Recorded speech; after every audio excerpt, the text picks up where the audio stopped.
அன்பு நண்பர்களுக்கு இனிய வணக்கம். நண்பர்களே, நான் உங்கள் நண்பர் அபிராமி சீனிவாசன் பேசுகிறேன்.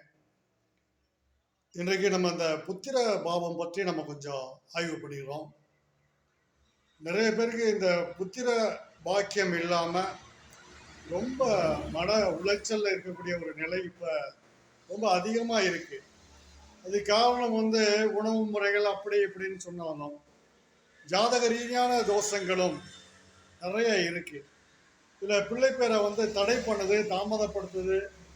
இதனால பெண்ணுங்களாக இருக்கட்டும், பெண்கள் தான் ரொம்ப மன உளைச்சலுக்கு ஆளாகிறாங்க. நல்லது கெட்டதுக்கு போக முடியல.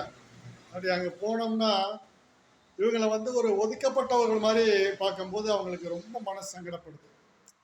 ஸோ இன்றைக்கி எவ்வளவோ டெஸ்ட் டியூப் அப்படி இப்படின்னு வந்தாலுமே இந்த புத்திர பேர் அப்படிங்கிறது ஒரு சவாலான விஷயமா தான் இருக்குது. புத்திர பேர் கிடைக்காதவங்களுக்கு தான் அதோடைய அருமை தெரியும்.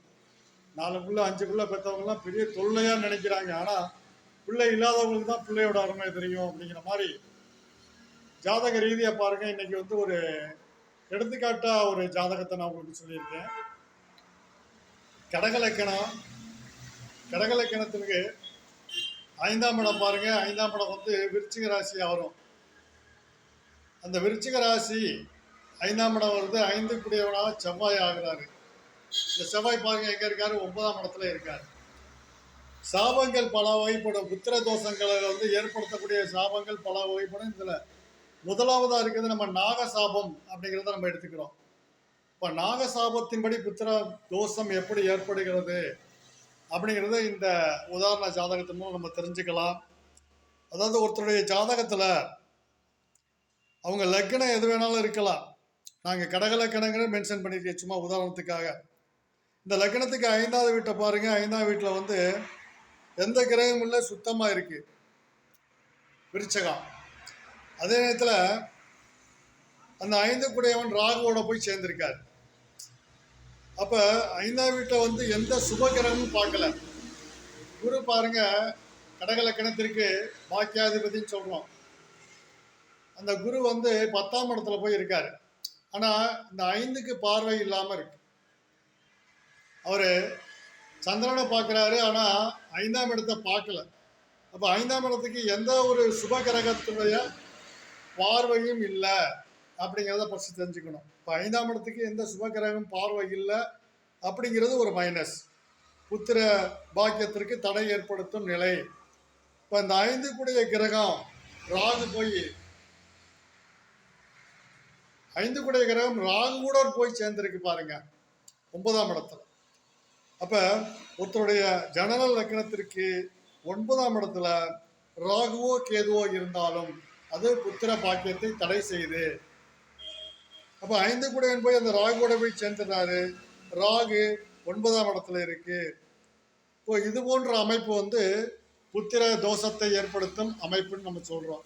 இப்போ 5ஆம் இடம் பாருங்க, 5ஆம் இடத்துல எந்த கிரகமும் இல்லை.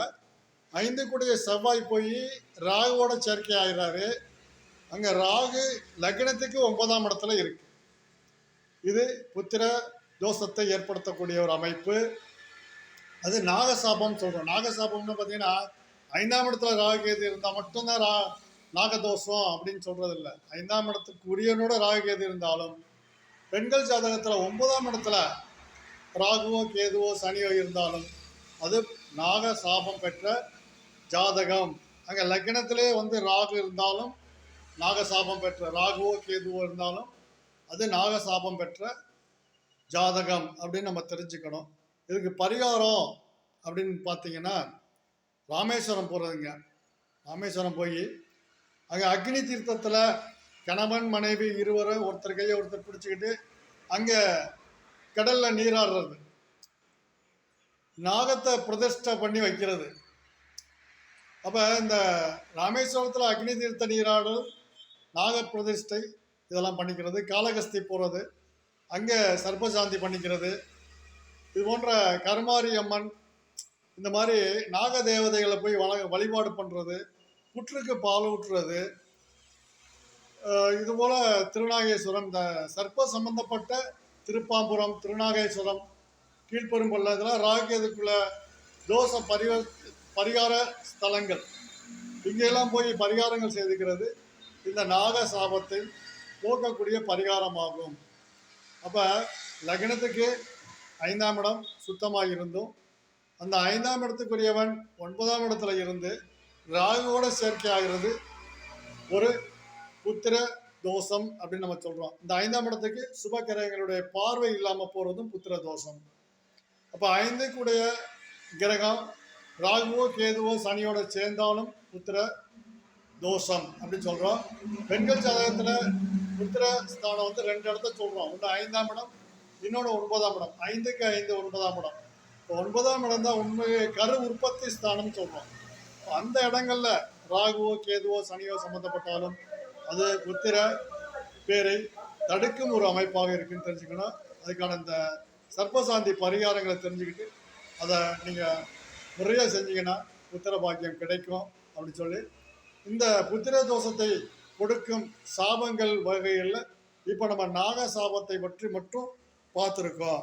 அடுத்து இதில் பகைவர்களின் சாபம் இருக்குது, தெய்வத்தின் சாபம் இருக்குது, தாயின் சாபம் இருக்குது. இது போல் சாபங்களுக்கு என்ன பரிகாரங்களையும் இருக்குன்னு தொடர்ந்து நம்ம ஆய்வு செய்வோம். நன்றி, வணக்கம்.